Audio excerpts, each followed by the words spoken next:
आप देख रहे हैं रेड लाइन इस्लामाबाद स्टूडियो से।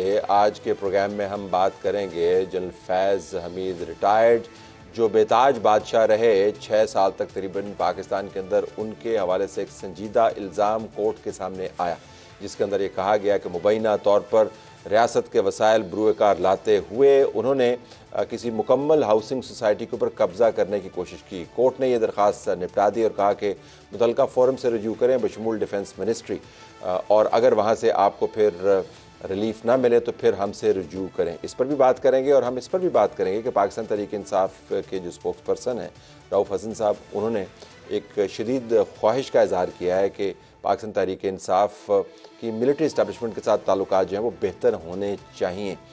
ये बयान एक रद्द-ए-अमल था उनके अपने ही पार्टी के एक रिप्रेजेंटेटिव का, जो लॉयर भी हैं गौहर साहब। उन्होंने ये कहा था कि अगला इलेक्शन जो है वो सिविल मिलिट्री इस्टेब्लिशमेंट के दरमियान जो टसल चल रही है उसको सेटल करने के लिए। दोनों मामलों पर बात करने के लिए जो पैनल है उसका तारफ़ मैं ख़बरों की समरी के बाद आपसे करवाऊँगा। इसराइली बमबारी का शिकार गजा के बच्चों ने प्रेस कॉन्फ्रेंस में कहा है कि इसराइल दुनिया से झूठ बोलकर हमें भूखा मार रहा है। हमें जिंदगी, तालीम, इलाज और खाने की सहूलत फराहम की जाए और इसराइल से बदला लिया जाए। सदर अलवी चाहते हैं कि निगरान वजीर आजम तहरीक इंसाफ की मुश्किलात और खदशात को दूर करें। बिलावल कहते हैं कि जियाले लेवल प्लेइंग फील्ड की शिकायत छोड़ दें, अब वजीर आला और वजीर आजम हमारा होगा। पीटीआई ने सियासी कमेटी तश्कील दे दी, लेकिन बयानिया एस्टैब्लिशमेंट बामुकाबला सिविल सुप्रीमेसी नहीं बल्कि ताल्लुकात बहाली होगा। फौजी अदालतों की बंदिश बलवाइयों की सहूलत कारी है। शोदा के अहले खाना ने सुप्रीम कोर्ट से फौजी अदालतें बहाल करने का मुतालबा कर दिया। सुप्रीम कोर्ट ने जनरल रिटायर फैज़ हमीद के खिलाफ ज़मीन पर मुबैना कब्जे की दरख्वास्त निपटा दी। दरख्वास्त गुजार को मुतल्लिका फोरम से रुजू करने की हदायत। आए नाज़रीन, प्रोग्राम का आगाज़ करते हैं। अब सार आलम साहब हमारे पास मौजूद हैं, हसन अयूब खान साहब मौजूद हैं, आमिर इलियास राना मौजूद हैं। आप तीनों का बहुत शुक्रिया। आमिर जाद साहब हमें कराची से ज्वाइन कर रहे हैं। आमिर, आपका भी शुक्रिया। पहले ज़रा इस मामले को निपटा लेते हैं। आमिर से मैं क्विकली एक फीडबैक ले लूँ। तहरीक इंसाफ का बयानिया जैसा भी है, उसकी जो भी वक़्त रही, वो मज़ाहमत का रहा, इस्टेब्लिशमेंट की अकाउंटेबिलिटी का रहा, सवाल जवाब पूछने का रहा। लेकिन अब रऊफ़ हसन साहब कह रहे हैं कि हत्तल बसा कोशिश कर रहे हैं कि मिलिट्री इस्टेब्लिशमेंट के साथ ताल्लुकात बेहतर हों। और दिलचस्प बात यह है, जुमला आगे तहरीर हुआ उनके हवाले से जो ख़बर कोट हुई, ताकि इंतखाबात के अंदर अच्छे मवाफ़िक माहौल की तलाश है उनको।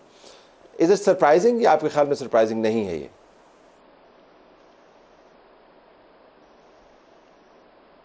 आमिर जी, मुझसे पूछ रहे हैं? जी, आप माफ़ कीजिएगा, मैं समझा आमिर इलियास राना से आप पूछ रहे हैं, वो ज़रा सी वजाहत नहीं हो सकी। देखिए, एक बात हम जो बिल्कुल वाज़ेह है कि हमारी हर सियासी जमात की ख्वाहिश ये होती है कि इस्टेब्लिशमेंट से थोड़ी सी खटपट और उसके बाद ताल्लुकात जो हैं बहाल हो जाएं। तो इसमें कोई अचंभे की बात नहीं है कि अगर पीटीआई जो है उसने एक स्केल के ऊपर जाकर मतलब तनकीद की, उनके सोशल मीडिया फोरम्स के ऊपर मुबैना तौर पर जो है इल्ज़ामात लगते रहे, तो आज वो उस ख्वाहिश का इजहार कर रहे हैं। जो पॉलिटिकल स्पेस चाहिए वो समझते हैं कि उस वक्त तक नहीं मिलेगी जब तक उनके मिलिट्री इस्टेब्लिशमेंट से ताल्लुकात सही नहीं होंगे। और माजी में हमने देखा कि हर जो सियासी जमात, नून लीग की मिसाल हमारे सामने है कि उसके साथ भी कोई इसी तरह की चीज़ें हुई, कुछ मतलब है। लेकिन जाहिर है कि वो अगर आप पुरानी बात करें तो इस हद तक जो प्रोपेगेंडा गया था इस्टेब्लिशमेंट के खिलाफ पीटीआई का, जिस तरह पीटीआई के उसमें हुआ, वो गालिबन उस हद तक नहीं गया। लेकिन नून लीग का भी अगर याद करें कि एक ज़माने में बड़ी एक चपकलिश भी होती थी और खिंचाव भी हुआ करता था और बहुत बड़े बड़े इल्ज़ामात भी लगा करते थे। तो मुझे इस पर हैरत नहीं हो रही है कि ये चीज़, और एक तरह से ये अच्छी बात है कि इस्टेब्लिशमेंट तो सब सियासी जमातों की होनी चाहिए असूली तौर के ऊपर, और अगर कोई सियासी जमात निशाना बना रही होगी इस्टेब्लिशमेंट को तो जाहिर है कि उसको एक मतलब एक मुहिम जोई वाला रास्ता होगा जो उसको इतना उसके हक में नहीं जाएगा। मैं आपके अल्फाज का जो चुनाव है काबिल सताइश है। खटपट का लफ्ज़ इस्तेमाल किया, चपकश का लफ्ज़ इस्तेमाल किया। हमें तो पीटीआई और एस्टेब्लिशमेंट के दरमियान जंग प्लासी होती हुई नजर आई थी, लेकिन आपने कहा कि चपकश है। Let me hear Hasan on this. Hasan, U turn होगा या जिस तरह अभी आमिर ज़िया ने कहा कि हर जमात को ये करना पड़ता है? नज़रिया ज़रूरत होगा। आज के जो हालात है वो तकाजा कर रहे हैं कि वो अपने जो घोड़े हैं उनकी रास्तों को जरा भी कंट्रोल करें, क्योंकि जिस तरीके से, लेकिन अभी बात यह है कि जो कमेटी बनी है, कमेटी में एक शख्स कह रहा है जी कि हमें जो है शदीद ख्वाहिश का इज़हार कर रहा है कि ताल्लुकात अच्छे करने हैं, दूसरा कह रहा है जी कि हम एंटी इस्टेब्लिशमेंट जो है इलेक्शन में जाएंगे बयानिया के साथ। तो यानी इसके अंदर तो अभी तक कोई उनका डिसिप्लिन नहीं आ सका, कोई एक लाइन जो है ना क्लियर नहीं हो सकी कि पीटीआई क्या करेगी। और मैं तो ये मतलब सोच रहा हूँ कि पीटीआई की तरफ से इलेक्शन कैंपेन कौन लीड करेगा, क्या अलीमा खान करेंगी, बुशरा बीबी करेंगी, या कोई और उनका जो कोई सियासी रहनुमा है वो अपनी कैंपेन को लीड करेगा।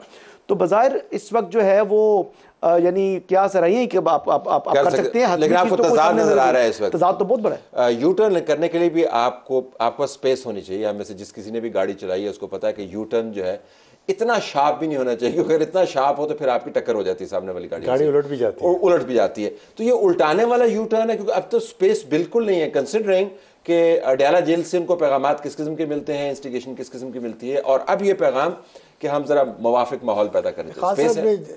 जब भी यू टर्न लिया है बड़ी तेजी में लिया है, और उनकी गाड़ी उल्टी नहीं है, क्योंकि उनके जो फॉलोअर्स हैं कल्ट फॉलोइंग है उनकी, और वो उनकी हर बात वो आज आपको शैतान कह दें वो मान लेंगे, आज आपको वो फरिश्ता कह दें वो मान लेंगे। देखा नहीं आपने कि सबसे बड़ा पंजाब का डाकू इस वक्त प्रेसिडेंट है पीटीआई का।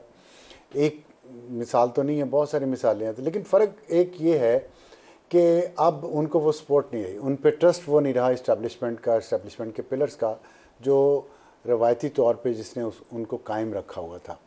और जिस तरह की बातें हम सुन रहे हैं, फ़र्क है एक इसमें, इनका कंपैरिजन पीपल्स पार्टी और नून लीग से करना इसलिए, या दूसरी पॉलिटिकल जमातें जेयूआई है, एएनपी है, इवन एमकेएम से, कि सब जमातों के क्रेडिट पे कुछ ना कुछ काम ज़रूर थे अपनी आवाम के लिए, करप्शन के चार्जेस के बावजूद।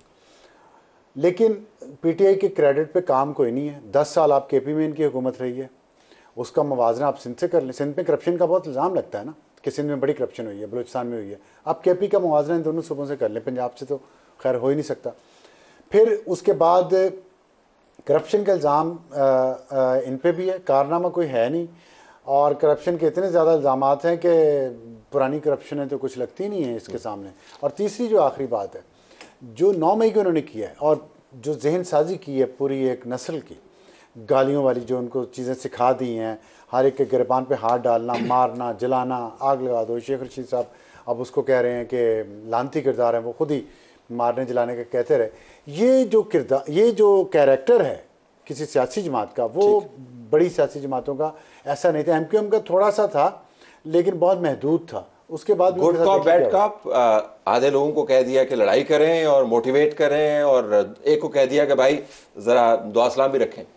असल में ना कुछ वकला जो जाते हैं, ज़ाहिर है वो प्रोग्राम्स में भी आते हैं और खान साहब से मिलते भी हैं। एक है फैमिली के मेंबर्स मिल रहे हैं, एक वकला मिल रहे हैं, और वो कहते हैं उनको भी दाव लगने का एक है चांस कि भाई हमें ही टिकटें मिल जाएंगी, हमारे लोगों को मिलेंगी, तो वो भी कोई रिप्रोच वाकईतन कैंपेन कर रहे हैं। मैंने लॉयर्स को इतना डीपली पॉलिटिकल होते आज तक नहीं देखा। रिप्रोचमा कर रहे हैं, लेकिन उनको नतीजा लाहौर से भी बहुत बुरा मिला इस सब ख्वाहिशों के बावजूद। सुप्रीम कोर्ट बार वाले में ये चाहते हैं हमें दोबारा गोद मिले, एक पप्पी इधर एक पप्पी उधर, और हम आपको फिर थपड़ाएंगे और हम आपको नहीं छोड़ेंगे। खान साहब पीछे हट ही नहीं सकते, वो रास्ता लेना चाह रहे हैं। वो उन्होंने दोनों टीमें इसीलिए डाल दी ना कि जो भी बन जाएगा एंड पे मैं कह दूंगा ये इन्होंने पता नहीं किसने किया था, मुझे क्या पता है। ये काम उनके लिए कोई मुश्किल नहीं है, लेकिन मैं फिर भी कहूँगा कि ख्वाहिश होना कि हम इलेक्शन में जाएं और कोई क्लीन फेस लेके जाएं, कोई बुरी बात नहीं है।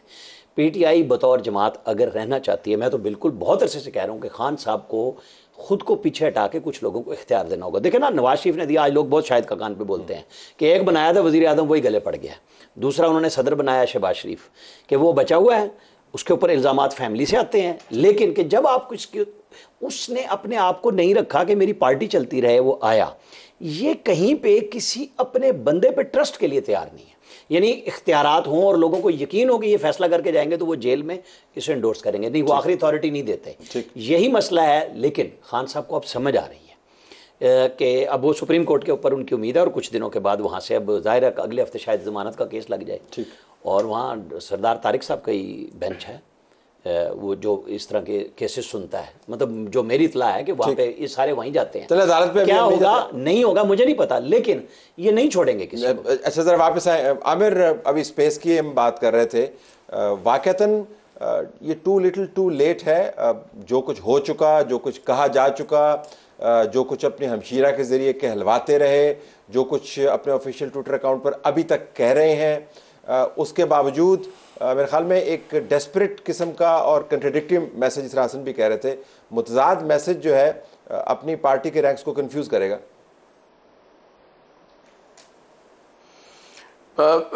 यकीनन देखिए, जो होता है ना कि जो बात हो रही कि यू टर्न अगर एब्रप्ट लेंगे, लेकिन ये जो ख्वाहिश है कि किसी तरह से इस्टेब्लिशमेंट के साथ ताल्लुकात बेहतर हो जाएं, तो ये कोई मतलब है अनहोनी ख्वाहिश नहीं है। और ये एक तरह का अगर ये कायल कर सकते हैं कि जनाब आइंदा जो है मतलब है कि उस नहज के ऊपर नहीं जाएंगे, 9 मई जैसे वाक़यात, उसकी मजम्मत की जाती है, खुलूस दिल के साथ मजम्मत की जाती है, जो लोग उसमें मुलविस हैं उनका जो भी कानून के मुताबिक उनके साथ जो सलूक हो सकता है वो सलूक हो। लेकिन PTI को अगर ज़रा भी सियासी उसमें कहते हैं ना कि बालिगुल नजरी होगी, तो उसके लिए ज़रूरी ये होगा कि जितना पार्टी को बचा सकते हैं और जिस हद तक इलेक्शन में लेके जा सकते हैं वो इनके हक में बेहतर होगा।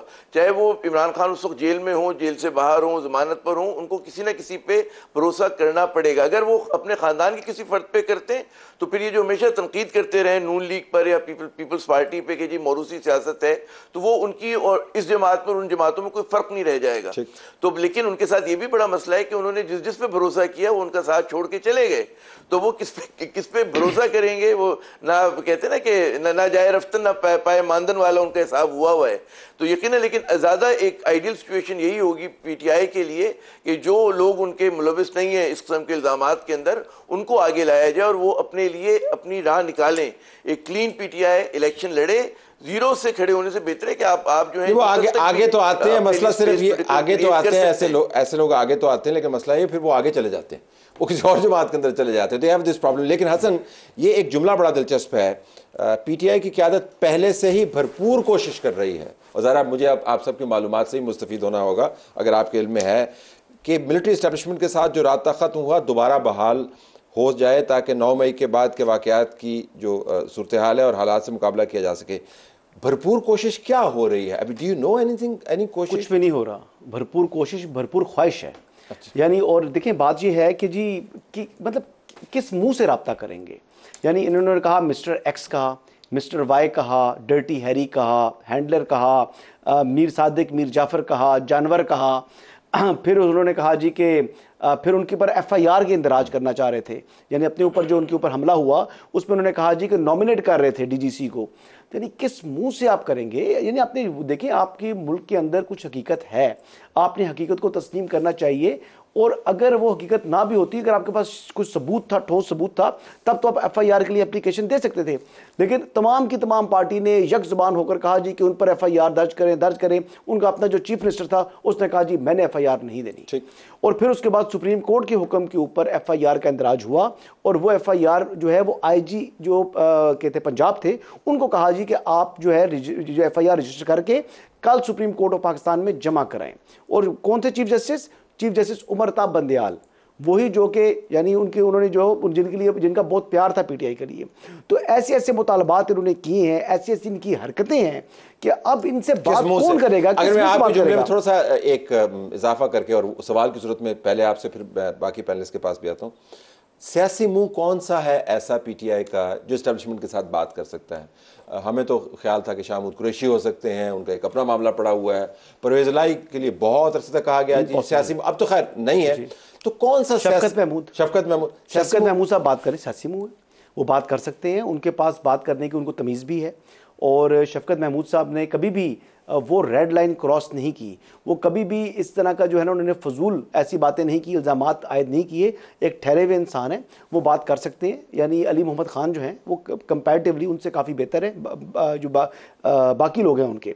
और जहाँ तक सवाल रहा असद कैसर साहब का, वो तो अब मेरे ख्याल से बाहर जल्दी आते दिखाई नहीं दे। तो सियासी मुंह वाक़तन है। मैं कमेटी का जिक्र हो रहा था, मैं अली असगर खान का नाम देके हैरान हो गया, क्योंकि मैं विटनेस हूँ कि अली असगर खान के साथ इमरान खान ने जब पीक पे थे क्या कुछ नहीं किया, और वो डीप डिप्रेशन में चले गए, पॉलिटिकल डिप्रेशन में चले गए, साइड लाइन हो गए छोड़ने का। तो अब अली असगर खान को भी उन्होंने बीच में डाल दिया। बट सियासी मुंह कौन सा हो सकता है जो बात करे एस्टैब्लिशमेंट से? देखिए, हसन साहब ने जो अल्फाज इस्तेमाल किए हैं शफकत महमूद के लिए, वो उनकी राय का मैं एहतराम करता हूँ, लेकिन शफकत महमूद का मुंह क्या है ये आपको भी पता है, मुझे भी पता है। शहबाज शरीफ से शुरू करें अगर, तो कि कौन कौन सा मुंह उन्होंने नहीं देखा पीपल्स पार्टी से होते हुए, और किस किस के मुंह वो नहीं लगे। और जब वो इक़्तिदार में थे, वो बात ताकतवर से तो एहतराम से करते हैं, लेकिन उनको जो लगे कि वो उनसे नीचे है, वहाँ वो फिरौन होते हैं जी। और इतनी मैं आई विटनेस हूँ वैसे, ये इसका भी आई विटनेस हूँ। बिल्कुल। तो ऐसे ही किरदार के लोग इमरान खान के करीब इर्द गिर्द मौका परस्त, मफाद परस्त जमा हैं। Shafqat Mahmood is one of them, one of those मफाद परस्त। कहाँ से चले, कहाँ से कहाँ पहुँच गए। तो अभी बाहर बच्चों को जो निकाला था उन्होंने, गुमराह किया था, खुद क्यों नहीं निकले शफकत महमूद बाहर, खुद क्यों नहीं कोर कमांडर हाउस जलाने गए, खुद क्यों नहीं जाके हमला किया, आग लगाई। सिर्फ दूसरे गरीबों के बच्चे थे कि जिनको वहाँ भिजवा दिया और फिर उनको जेल भिजवा दिया। आप बैठे अपने अरबों की दिहाड़ियाँ जो लगाई हैं वो गिन रहे हैं। लेकिन अली असगर की मैं बात करूँ, देखिए बात यह है तलत कि ये हैं वो मुखलिस लोग जिनको ज़रूरत के वक्त हर सियासी जमात अपना मुँह बनाती है, लेकिन जब ज़रूरत पूरी हो जाती है और इक़्तिदार में आते हैं इनको मुँह नहीं फिर कुछ और बनाया जाता है। तो ये उल्लू चले आप कह लें उसको, मुहावरा तो मुकम्मल कर रहे हैं, फिर लोग खाम खा फिल द ब्लैंक्स कर देते हैं। इसके बावजूद गलतफहमी में वो गलत ही चीज़ ना लगा देना बीच में। लोग जो मर्जी कहें, मैं इस पे नहीं जा रहा, लेकिन मैं तो आप कह रहा हूँ कि आपको भी पता है, मुझे भी पता है, अली असगर कब से इमरान खान के, जब इमरान खान के घर वाले उनकी बात नहीं सुनते थे वो तब से थे उनके साथ। फिर वो इवन शिबली फराज भी थे उनके साथ हैं। शिबली फराज बहुत बाद में आए, उन्होंने तो बल्कि ओवरटेक कर लिया। तो असगर खान के बेटे हैं Ali Asghar. But you think वो सियासी मुंह बन सकता है? नहीं, देखें वो बेहतर इंसान तो हैं, ठीक है, और रिलायबल इंसान है, ट्रस्ट वर्दी इंसान है। ये शफकत महमूद जैसे लोगों का क्या पता कि अंदर जाके इमरान खान को बेच के बाहर आ जाए, तो फिर इमरान खान के वोटर्स क्या करेंगे? एक मुंह कौन सा है और मौका कौन सा है, और फिर उनके पास do they have that political capital जिसको इस्तेमाल करें? पहली बात तो यह है कि ये खान साहब की टीम के चुनाव पे क्वेश्चन है। जो कहते हैं ना, मैं कप्तान था और मैं अपनी मर्जी की टीम बनाता था, यहाँ भी मर्जी की टीम थी, तो वो 2-2 घंटे और 2-2 दिन बाद सारे छोड़ के भागते रहे। शफकत महमूद साहब का नाम हसन ने ले लिया। मुझे ये बताएं कि इनके ऊपर नहीं इल्ज़ाम था कि ये वो जो लॉन्ग मार्च चला था ये रास्ते में कामोगी के बाद नज़र नहीं आए थे, कहीं और चले गए थे, ये गिनती में भी नहीं थे, शुमार में भी नहीं थे। और असल मसला है खान साहब का ट्रस्ट में। फिर वही मेरा है कि खान साहब को खुद किसी पे ट्रस्ट नहीं है, उनको शायद अपनी ज़ात पे भी ट्रस्ट ना हो, क्योंकि उनका मकसद ये नहीं है जो ये आप और हम इतनी लंबी चौड़ी बहस कर रहे हैं। वो कह रहे हैं मुझे अपनाओ, मुझे फिर चुनो, लाड में लाओ, प्राइम मिनिस्टर बनाओ, मैं फिर तुम्हारे साथ वही करूँगा, जो क्योंकि वो हट नहीं सकते अपनी तबीयत से। ये जितना उनका फ़ैन क्लब है और जिस तरीके से वो ज़िंदगी उनकी जो उनका ब्रॉटअप है उसके अंदर इनकार है ही नहीं। वो बहुत अभी मुश्किल में है। लेकिन मुझे ये बता दें कि किसी एक बंदे ने आके सच बोला है कि वो कोई मशवरा भी कर रहे हैं या सिर्फ सुन के इनको कह देते हैं जाओ ये ठीक है? वो वकीलों की सुनते हैं, मजबूर हैं सुनने पे कि एक तो और कोई मुलाकात ही नहीं है, तो आपको सुनना पड़ता है, वरना तो खान साहब इनसे वकीलों में भी 2 ग्रुप बने हुए, आधों में से तो ये वो नहीं, पिक एंड चूज भी इसीलिए करना पड़ता है कि पिछली दफा इसकी लंबी सुन ली थी, फिर दूसरे की, फिर वो जाके आपस में लड़ते हैं वकील के, पता नहीं हम बहुत बड़ा मसाला बेचने लगे। एस्टेब्लिशमेंट को भी काबिल कबूल हो, जो उनसे बात करने के लिए रेडी हो। मतलब ये एक एस्टेब्लिशमेंट क्या वो भी हमारे सामने, वो इमरान खान के म्यार से ज्यादा एक छोटी सी बात बड़ी जरूरी है, हम इसमें तो इत्तेफाक कर सकते हैं। इमरान खान की पार्टी में एक प्रॉब्लम ये है कि इमरान खान जब तक खुद ठीक नहीं होते, खुद किसी रास्ते पे नहीं चलना चाहते, वो सारे ना करने वाली गल फिर नहीं होगा ना। अब जो दूसरी तरफ उनके बहुत अहम फैन थे ना इमरान खान के, अब वो फैन नहीं रहे, उन्हें ये भी रियलिटी देखनी चाहिए कि चीफ मिनिस्टर ने उनके FIR नहीं दी। नहीं, ऐसी बात नहीं है। चीफ मिनिस्टर के साहबजादे मुन्नस इलाही ऑन रिकॉर्ड हैं कि हमने इन्हें कहा अपनी मर्जी का कोई SHO लाओ और उससे पर्चा करा लो। हम पे इल्ज़ाम है ना कि हम नहीं दे रहे, आप अपनी मर्जी का पूरे पंजाब से जिसको कहोगे दे दो और पर्चा ले लो। इनके पास कोई SHO। Okay, have to take a break है। ब्रेक के बाद जनरल फैज़ हमीद रिटायर्ड, उनके ऊपर संजीदा इल्ज़ामात हैं कि उन्होंने मुकम्मल हाउसिंग सोसाइटी को हड़प करने की कोशिश की। आइए नाज़रीन, अब बात करते हैं उसी तसलसल में जिस तसलसल में हम कर रहे थे कि पाकिस्तान के अंदर हालात कैसे हैं। जनरल रिटायर्ड फैज़ हमीद, पाकिस्तान की सियासत और इंटेलिजेंस के बेताज बादशाह, आज उनके ख़िलाफ़ दरख्वास्त गुजार ने कहा है कि उन्होंने उनकी हाउसिंग सोसाइटी हड़प करने की कोशिश की। ज़रा मैं आई नो अबसार, आपने फरवरी 2023 में इसके ऊपर आर्टिकल्स लिखे थे तफसील के साथ, और उसका टाइटल बड़ा दिलचस्प था, अगर आप दोहरा दें तो। वो था कि आर्मी चीफ को कहा गया था कि बाजवा डॉक्ट्राइन और जनरल फैज़ का दिफा करें। किसी ने मशवरा, कामरान खान ने शायद मशवरा दिया था, तो उसके मैंने जवाब में लिखा था कि जनरल फैज़ के कारनामे। एक तो आपकी यादाश्त का कुछ करना पड़ेगा, आपको हर चीज़ याद रहती है। सो लेट्स हियर और the case is, the case क्या है बताइए, क्या था जरा मुख्तसर, क्योंकि इसमें आर्टिकल लिखा है तफसील में चला जाएगा, बताइए। देखिए केस तो उन्होंने ये किया है, इसमें दो केसेस हैं। एक केस तो पुराना केस है जो कि जायदा जावेद नामी खातून है, उसने सुप्रीम कोर्ट ऑफ पाकिस्तान में एक एप्लीकेशन दी थी HR सेल में, जिसके ऊपर एक नोटिस लिया चीफ जस्टिस उस वक्त के साकिब निसार ने, और नोटिस देकर जो है वो बुलवा लिया, यानी ये जो कंवर मोइज साहब है जो कि CEO थे इस हाउसिंग सोसाइटी के, इनको वहाँ पर बैठाया और फिर उन्होंने DG FIA को बुलवा लिया, बशीर मेमन साहब को। बशीर मेमन साहब वहाँ पर आए और उन्होंने कहा कि पकड़ लो, डांटा डूंटा बड़े चीखे चलाए, और फिर उसके बाद उन्होंने कहा जी इसकी इंक्वायरी करें। फिर जब इंक्वायरी रिपोर्ट उसकी आई और उस केस को जो है वो जाते जाते आखिरी दिन फाइल कर गए, यानी इंक्वायरी रिपोर्ट खिलाफ थी, हक में थी, जो दरखास्त थी, कोई वो खातून ने यही जो क्लेम किया था कि ये हाउसिंग सोसाइटी मेरी है, इसके ऊपर कब्जा किया है कंवर मोइज ने, और वो CEO बन गया, उसने गिफ्ट डीड जो है जाली डॉक्यूमेंट्स बनाकर तो ये मेरे नाम से अपने नाम करवा लिया, और मुझे प्रेशराइज किया, मेरे को बच्चों को फैमिली को जो है मारने की जो धमकियां दी, और उसका ताल्लुक MKM से था। बाद में जनाब ये हुआ ये कि अभी जो एप्लीकेशन आई है कि ये फिर उसके बाद अगर आपको याद होगा कि जो हाउसिंग सोसाइटी है इसके ऊपर एक ऑपरेशन हुआ था, और वहाँ से वो एक जो है ना फायरिंग रेंज पर वहाँ पर थे MKM के लीडर थे हैदर अब्बास रिजवी साहब, उनकी शूटिंग की भी जो है ना कोई वीडियोज़ वगैरह आई थी, मंजर यहाँ पर टेलीविजन ने, हमारे चैनल्स ने, तमाम चैनल्स ने एयर किया था। फिर उसके ऊपर मामला ये हुआ कि ये एक हाउसिंग सोसाइटी के ऊपर रेंजर्स ने रेड किया था, ना सिर्फ वहाँ पर रेड किया था बल्कि उनके जो 3-4 रेजिडेंस थी F11 में आई बिलीव, वहाँ पर भी उन्होंने किया, और वहाँ से फिर उन्होंने लोगों को जो है पकड़ा, गिरफ्तार किया, ले आए, और फिर FIR से कोई इंदराज हुए। कुछ FIR जो है वो इस्लामाबाद में नहीं हुई, वो FIR कटी फिर रावलपिंडी के अंदर। तो वो उस वक्त के जो SSP ऑपरेशन थे और वजीर दाखिला थे उस वक्त, I believe, I don't know शायद चौधरी निसार थे, कौन थे जी, वही तो थे। उसके उस टाइम बड़ा एक इसका मसला बना था कि SSP जो ऑपरेशन इस्लामाबाद के थे उन्होंने इनकार कर दिया था कि मैंने FIR नहीं देनी। जनरल फैज इसमें किधर है भाई? जनरल फैज़ इसमें किधर है? जनरल फैज़ उन्होंने अपने बयान में कहा है सुप्रीम कोर्ट में। नहीं, आपने अपने आर्टिकल में भी लिखा। हाँ, मैंने आर्टिकल में, मैंने सोर्सेज उनको कोट किया है, तो उनको भी कोट किया। तो वो कहाँ से बीच में आते हैं? जनरल फैज़ जनरल फैज़ ही नहीं तो सारा DG रेंजर्स के साथ मिला के ये देखें इशू। इसमें ये जो जिस झगड़े की बात की है ना हसन ने, इस झगड़े का फैसला अदालत को करना चाहिए, और होगा भी, वहीं पे होगा। ज़ायदा का है, कमर का है, जो भी है वो अदालत को करना चाहिए। लेकिन जो चीज़ शॉकिंग है ना वो ये 3 चीज़ें हैं। नंबर 1 के मुझे आज तक नहीं ये पता था कि 184(3) के तहत सिंगल जज जो है वो अपनी चेंबर में समाअत कर सकता है। आज पता चला कि नहीं कर सकता। इतनी बड़ी ज्यादती इस मुल्क के साथ, इस मुल्क का हर चीफ जस्टिस करता रहा।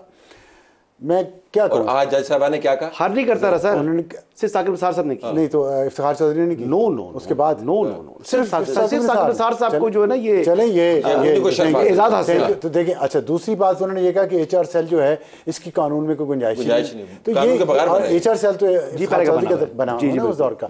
तो ये मैं तो इस बात पे शौक हूँ कि इतने बड़े बड़े अपने आप को लोग कहते हैं कि मैं बहुत बड़ा जज हूँ और फलाना हूँ, और इतना गैर आईनी गैर कानूनी काम इतने सालों तक इस मुल्क में चलता रहा, और इसके पीछे क्या क्या वापस आए ना, इसके पीछे क्या क्या हुआ मैं आता हूँ। तीसरी बात जो है, इस मुल्क में आप चोर डाकू के साथ झगड़ा कर सकते हैं, आपके पास असला उसे लड़ सकते हैं, आपके घर में घुस जाता है। तो वो कहते, नवाज शरीफ पे इल्ज़ाम लगाते थे कि वो आर्मी चीफ को IG पंजाब बनाना IG पंजाब पुलिस बनाना चाह रहा है। तो पंजाब पुलिस से भी घटिया लेवल पे पहुंचा दिया जनरल फैज ने। आप कहते हैं मैंने उसका नाम क्यों लिया? मैं तो कहता हूँ आपने कहा ये मोहतरम मिल के थे ना उनके साथ। कौन मिल के थे ना उनके साथ? मैं ये जब रेड शेड सब कुछ हो चुका था, आज विक्टिम कार्ड प्ले कर रहे हैं, लेकिन फिर जी ऑफ कोर्स मैं ये क्या एग्जैक्टली ये तो मतलब मैं ये कह रहा हूँ तलत कि पब्लिक नॉलेज क्या जो असल जो है ना आजमाइश वो हमारी नहीं है, असल आजमाइश अदलिया की है कि उनका चीफ जस्टिस क्या करता रहा, HR सेल कैसे चलता रहा। ये वर्दी वालों के लिए भी सवाल है कि वो ऐसे एलिमेंट्स को, काली भेड़ों को डिफेंड करेंगे या उन्हें कटहरे में लाएंगे ताकि अगलों के लिए इबरत हो। कितना सिग्निफिकेंट केस है ये आपके? मैं तो आज ये समझ रहा था कि जब सुप्रीम कोर्ट में चूँकि रात आई कि ये केस लग गया है, तो होगा ये कि उस खातून जो ओवरसीज़ खातून है उसकी हक रसी के लिए कोई बातचीत होगी। वहाँ पे FIA की रिपोर्ट को उन्हें उठा लेना चाहिए था, जो सुप्रीम कोर्ट में जाके फाइल होकर चीफ जस्टिस जाते हुए ख़त्म कर गए कि इसके ऊपर कोई एक्शन नहीं होना, क्योंकि सारी गेम उलट गई, ख़त्म कर गए। और FIA ने रिपोर्ट इनके कहने पे बनाई और उसको दाखिल दफ्तर कर दिया। वो मेरे पास भी आज भी है। ठीक। ये रिपोर्ट कौन लेके आए? MQM के आज पिंडी में जो डिविजनल सदर हैं और पंजाब के हैं जाहिद मलिक साहब, वो उनके साथ जो कुछ हुआ वो भी नहीं बता सकते। ठीक। वो उस खातून के साथ केस लड़ते रहे, उनके पीछे भी लोग चले गए। मैं आज हैरान हूं, कंवर मुईज़ अकेले मालिक के तौर पे नजर आए। ये नहीं होना चाहिए था। बेशक रिमांड करें, होना यही चाहिए। 184(3) का मतलब ये बिल्कुल नहीं है कि आप यहां पे केस सुने, ठीक, लेकिन उसमें फैक्ट्स तो इकट्ठे कर लेने चाहिए थे ना कि जी वो जो रिपोर्ट FIA की बनी थी वो क्यों दाखिल दफ्तर हुई। आज नया मालिक सामने आया, उसी को लेकर चलना ये नहीं होना चाहिए। ठीक, ओके। ये तो बताया गया कि जायदा का इंतकाल हो गया है, लेकिन उनके वकील ने कहा कहाँ इंतकाल हो चुका है, कोई इंतकाल नहीं हुआ, शी इज अलाइव। तो जो ओरिजिनल ओनर है वो आज की तमाम कार्रवाई के बावजूद, जिसके चंद हिस्से हम डिस्कस कर रहे हैं, वो अभी भी वो FIA की रिपोर्ट में लिखा हुआ है। She is in United kingdom. अच्छा आमिर, अगर हम इसका एक हिस्सा पकड़ लें, बहुत सारे सिरे हैं इसके।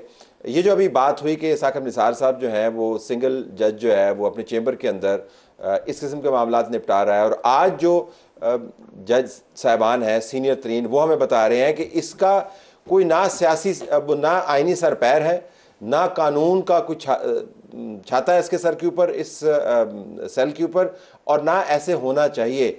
और वहाँ पर बात ख़त्म हो गई।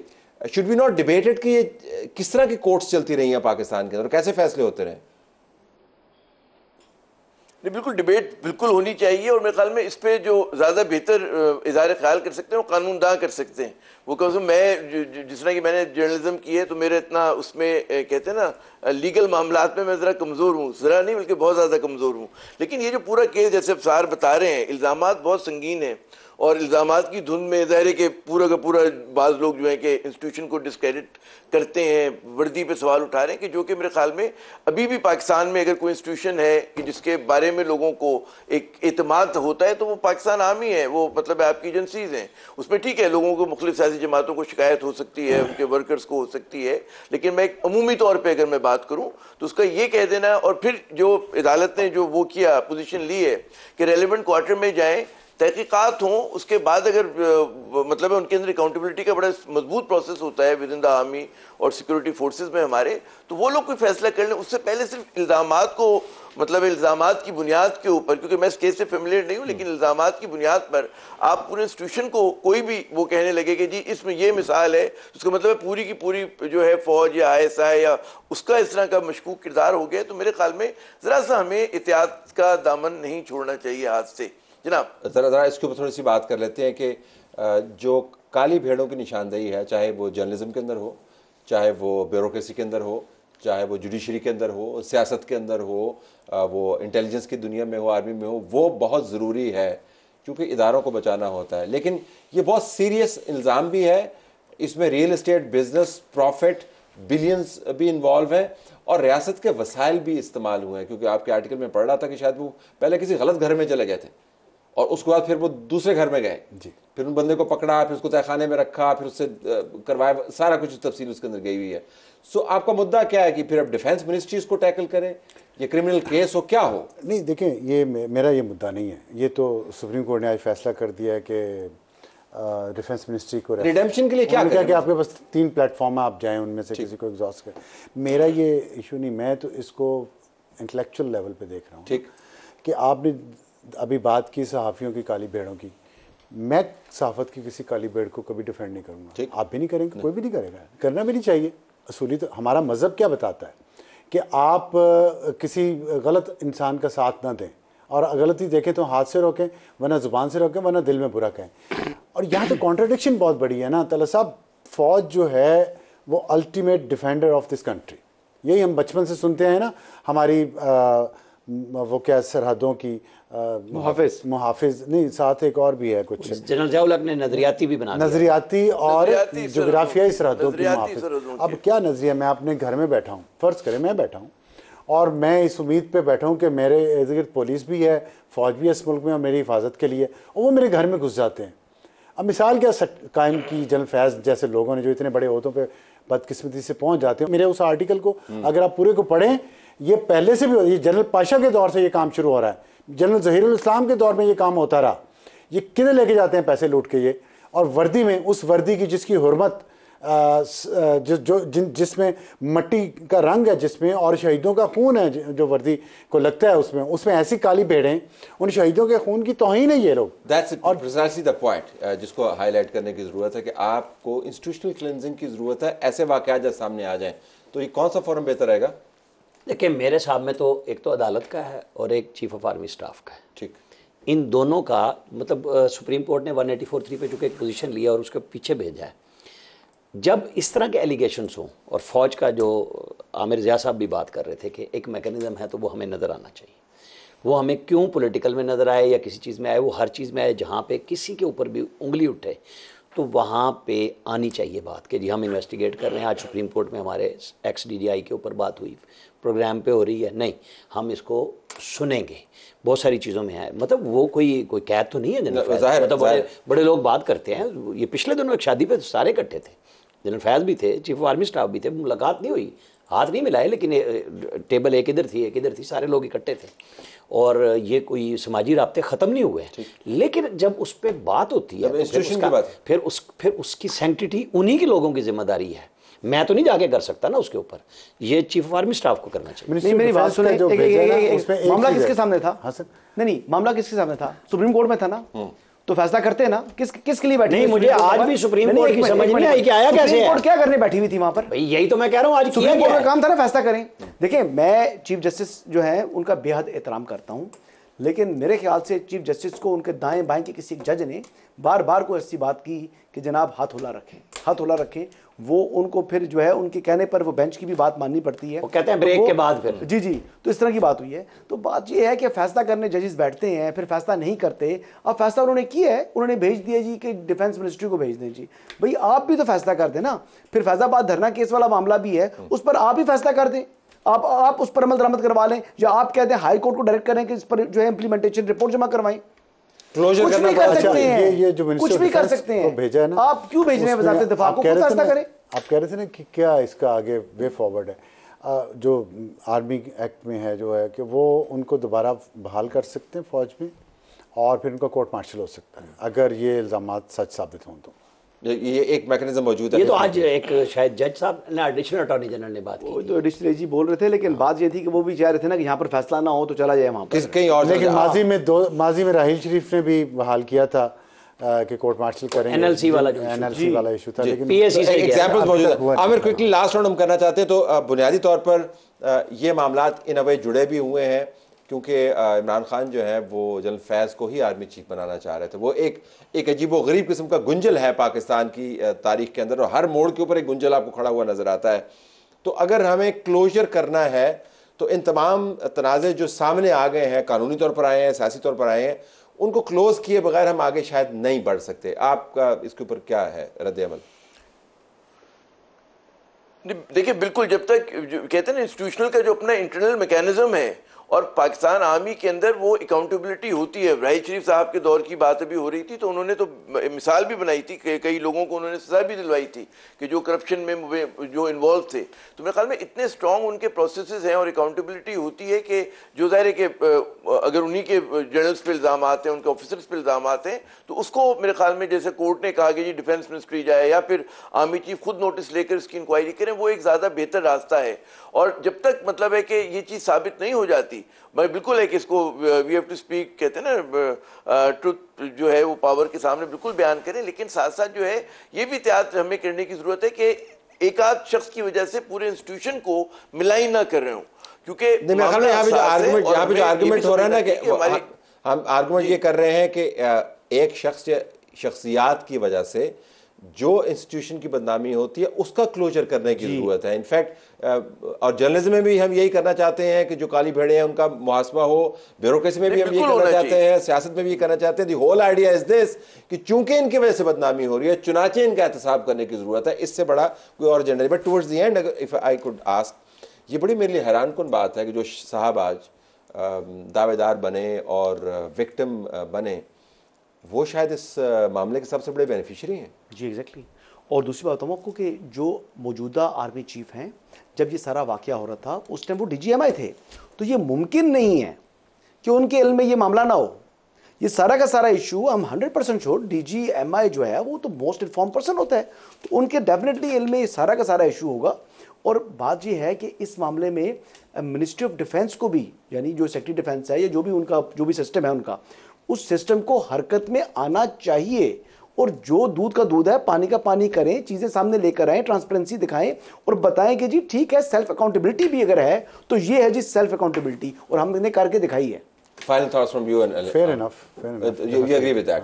Okay, we have to leave it there. You have a point to make? Yes, मैं वेट करूंगा चीफ जस्टिस साहब जो बार बार जोर देते हैं ऑर्डर ऑफ द कोर्ट, वो आज क्या आएगा या कल आएगा इसका। हर कल जो है पाकिस्तान के अंदर बहुत ही एक्साइटिंग होती है। आई विश के इतनी एक्साइटिंग कल हमारी नहीं हो और किसी और वजह से भी हमें एक्साइटमेंट हो, अच्छे मामलात के हवाले से एक्साइटमेंट हो, जो केसेस सामने आ गए उनके क्लोजर के हवाले से एक्साइटमेंट हो, लेकिन ऐसा होता हुआ नज़र नहीं आता। हर रोज़ एक नई फाइल खुल रही है। कल तो हम ये भी सुन रहे हैं कि शायद फरागोगी के मामलात सामने आएंगे। सो लेट्स सी कल के जो प्रोग्राम्स हैं वो फरागोगी साहब सामने नहीं आने चाहिए, अब फाइनल होने चाहिए। ये बहुत सुन लिया। अच्छा, ये आई स्टैंड करेक्टेड, ठीक है, बहुत सुन लिया, सामने बहुत आ चुके हैं, अब उसका क्लोजर चाहिए। आप प्रोग्राम से पहले जो बातें कर रहे थे उसमें सामने लाने वाले हैं भी नहीं। जी। I have to leave it there.